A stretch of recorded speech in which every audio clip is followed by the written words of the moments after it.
Hey everyone, in today's video I'm going to show you how to prune a rhododendron to maintain its shape and size and prevent it from getting out of control. Let's get to it.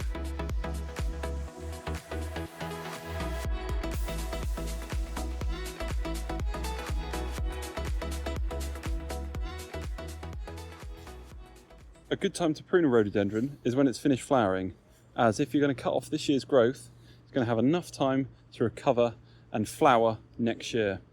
However, if you're going to cut it back even harder, then it may take an extra 1 or 2 years to flower from that point.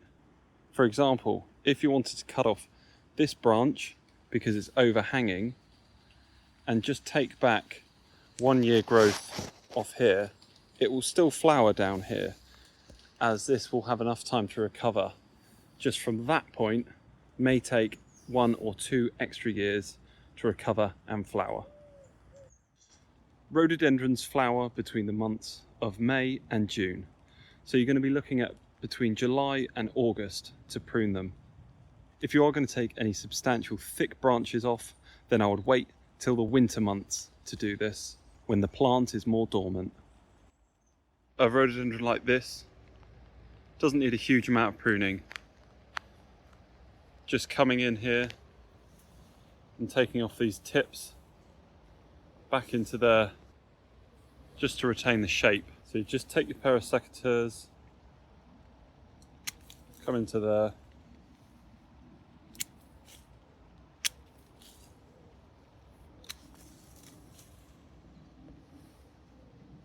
bring the overall shape of the rhododendron in. Otherwise, the longer this gets, the weaker the branch will become.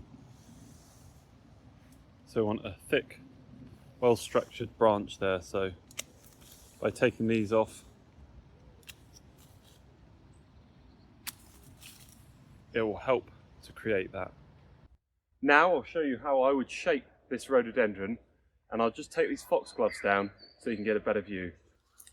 So mainly I'm going to be taking just that 1 year's growth off. So this will flower from this point next year.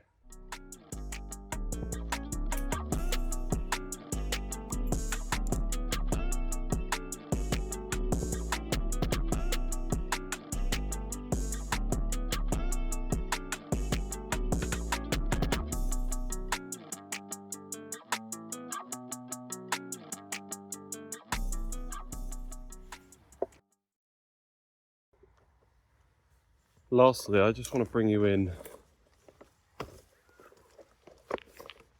on this here. So you can see this is really quite out of shape, and there's some really nice lush growth there. This is quite woody, a little bit of dead on there as well. So I'm going to remove the whole of that and take it back .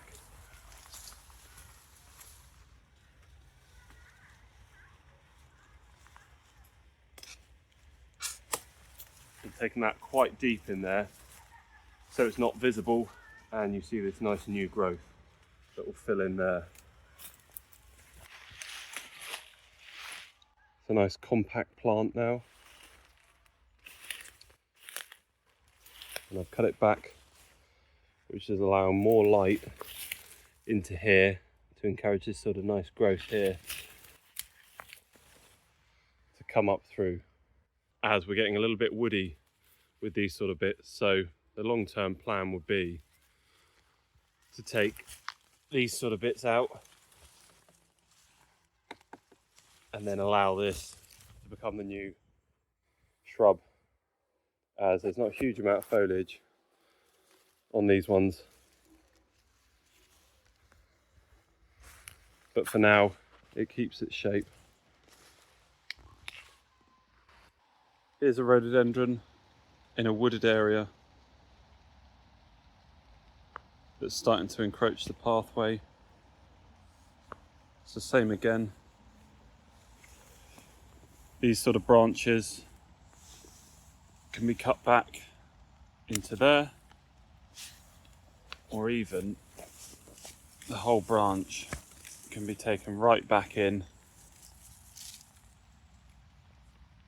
to there.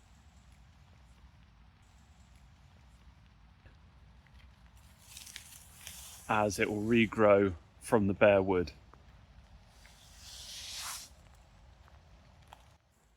So if we wanted to create a line along here to prevent it from coming onto the pathway, we'd quite easily be able to take it back into the bare wood there to one of these sort of nodes, which is a bump where a new leaf and branch will grow from. So cutting it back to there will allow all the energy that would have ordinarily gone to this branch will now in fact go here, and a new leaf and branch will grow from that point.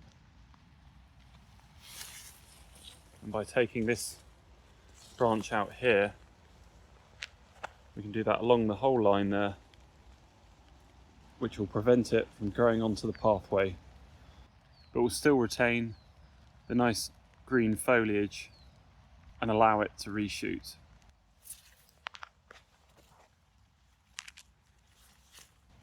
Here you can see is where I've cut, and all this will fill in and it will have a new shoot on that white tip down there as well. So to prune, you want to take your secateurs or loppers. Using a hedge cutter would damage the leaves on this and leave a bit of a tatty job, similar to if you're pruning laurel. Leaves lots of cut leaves and open wounds. So I always say it's best to go in with a pair of secateurs, loppers or a saw, and you want to come in and cut to a leaf if you're able to. Just like that, and that's cut to a leaf. And while you're at it, you can deadhead if it's a smaller plant. Now, if you wanted to take something like this back to here, there are no leaves left. And that's why we want to search for the nodes or a branch coming off. So here we can see there's a branch coming off here. So you're more than able to cut back to that. Then all the new energy will come to this branch. But you're also able to go in a lot deeper to the wood back here.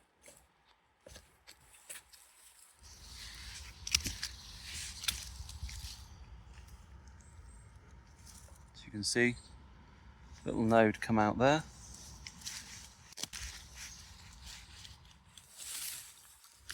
And that will quite happily regrow from that point there.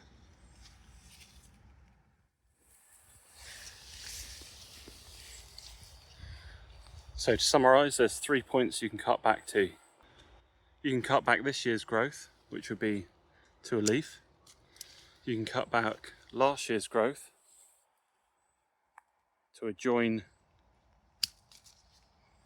somewhere back here, or you can go all the way back into the hardwood to somewhere like there.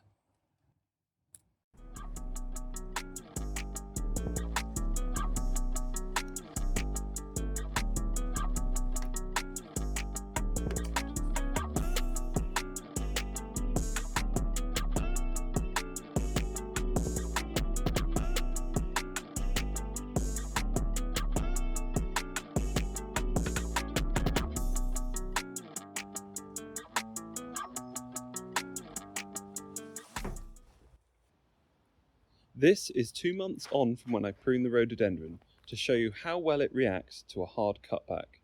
You can see all this new lush growth has emerged, and where I cut back to the bare wood, the nodes have already developed into really healthy leaf clusters. A good little tip to Deadhead is simply just snap it. It comes off pretty clean. It's the same again here. Just tilt it and you end up with a clean cut. Here's the flower.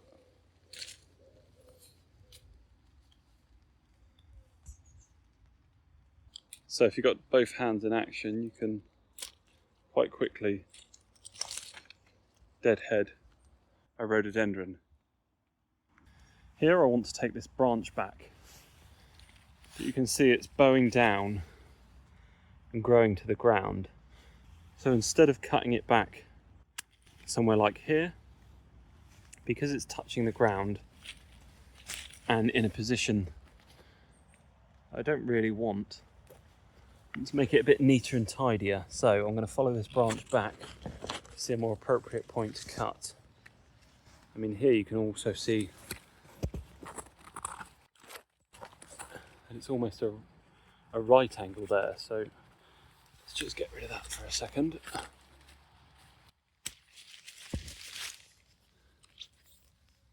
So this one I could prune back to there. That would remove this, as if I just cut it here, it's just going to be trailing along the ground and constantly grow on the ground with the weight. So let's bring it back here. That's going to clear that up a lot better, rather than having it hang on the ground. It's always better practice to make it a little bit more elevated, so it looks neater and tidier, and there'll be less leaf and debris build up down below.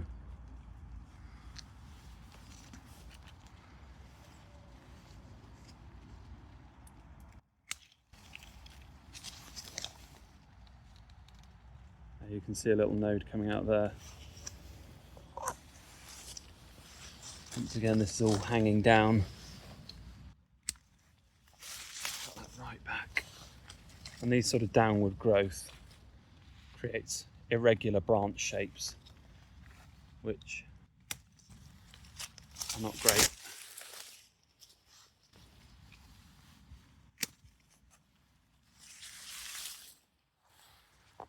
Same with this. If you think long term, how's this going to grow? If it's got this downward growth pattern and then coming up, it's going to get bigger and bigger, and then it's going to eventually weigh down there. So actually I think I'll take it there. Hopefully that'll encourage that to grow out.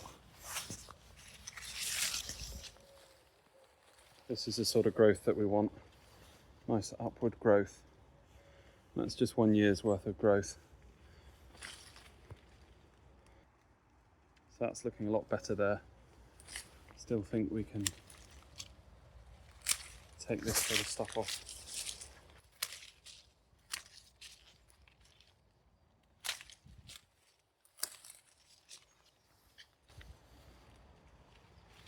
With this one, once again, the angle of that is just going to grow over these ones. I prefer these ones to grow up, so I don't want it to be blocked out of the sun. So by taking that off, and this one, that's going to allow all of these to have an equal amount of light and grow more evenly, so it's not all twisty and gnarly. Here you can see this branch had been damaged before and cut back, and from that we've got these new branches that have grown out from that same point. So you can see how it grows out of the bare wood. Here's a nice example of it shooting from the trunk, where actually during a dry spell the top of this, a lot of the top of this had died out, but the living part down here has all reshot and regrown out. So in this situation, it probably needs topping, taking out all of the dead wood at the top and letting it regrow from down here with the new, strong, healthy growth. Same again here, you can see this rhododendrons. Got quite a lot of dead branches here. And it's actually put on a huge amount of growth at the base. So to help this plant, taking those branches all the way down to the base where there's nice, fresh new growth down here would be best for it and to help it recover from all of the dieback. This sort of pruning is called rejuvenation pruning, where you take a huge amount of the plant down to the base to help it regenerate and regrow.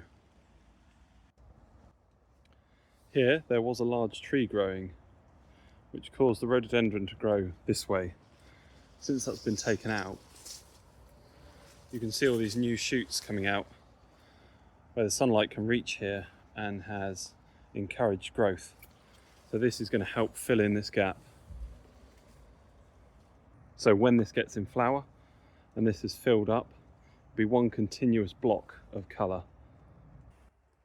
A specimen tree like this one doesn't actually need a huge amount of attention. Just need to make sure anything dead, dying and diseased is taken out. So that's any branches in there, like this. These sort of bits need coming right back.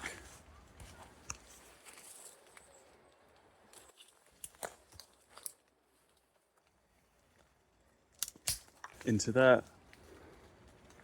This is all old wood. It's not doing the tree any favours. But when it comes to the flowers, these can all be left. All of this will fall off. If you really want to, you can deadhead it. But on something this size, sometimes that's just not practical. You can see this is a sort of new growth, so you are able to, if you want to keep it in that kind of domed shape, take these bits off. And you can do that to all that new growth, just to keep it more manageable size. But in this situation, it's just going to be left to get into a nice big tree. But I will be going in there, as I showed you, to get rid of all the dead and dying branches. If anything in here, for instance, was rubbing, if any of these bigger branches were rubbing up against each other, then something like that would need to be taken out. For instance, if this was a branch here, when the wind blows and as it grows, it's going to slowly rub and the bark's going to be taken off of both sides of these. Now, over a prolonged time, that can really leave an indent as this branch tries to grow out. So then you'd want to take something like this off as it's not growing outward. Hard to see, but the centre of the tree's there. This branch is growing sideways. You want to encourage outward growth, which would be growth growing away from the central trunk. So a crossing or rubbing branch like this, I'll take this one out to make it nice and open and airy within there, so you're less likely to have a disease and congested branches within there, to help prolong the life of your rhododendron. A large rhododendron like this can mainly be left unless there's any branch damages or breakages, or you require the height to be reduced to allow more sunlight into the garden. But other than that, it's best to leave to grow naturally into shape. This large rhododendron has a nice shape to the sides and a good height. However, the front is overhanging the drive here and pulling the weight forward. So I'm going to take the front of this back quite far, further than my end goal with the front, to allow for regrowth the following years. Otherwise, I'll have to continually cut it back away from the drive, potentially stunting the flower growth. By cutting this back, it will reduce the weight on the front, balancing the overall tree a lot better. This is supposed to be the summer in the UK, but we seem to be having a huge amount of rain at the moment. In an ideal world, you don't want to be pruning in this heavy rain. However, sometimes you just have to get on with it.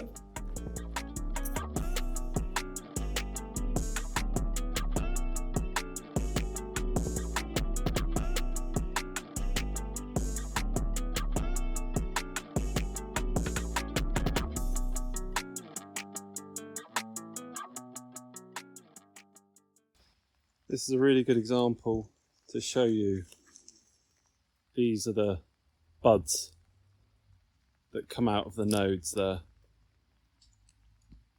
So this will be on the wood left on the shrub there, and that's where new leaves and branches will emerge from.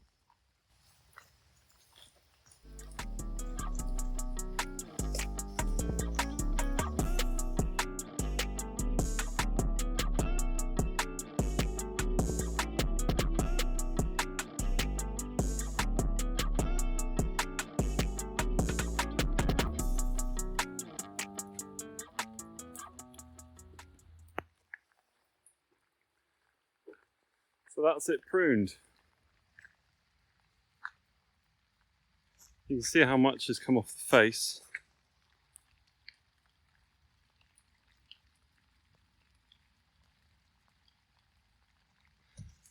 And I'm really confident that all this will fill back in. New shoots will come out of here and fill in that gap. But it's got a far better overall shape now. And I wanted to leave the top to kind of block out the house on that side.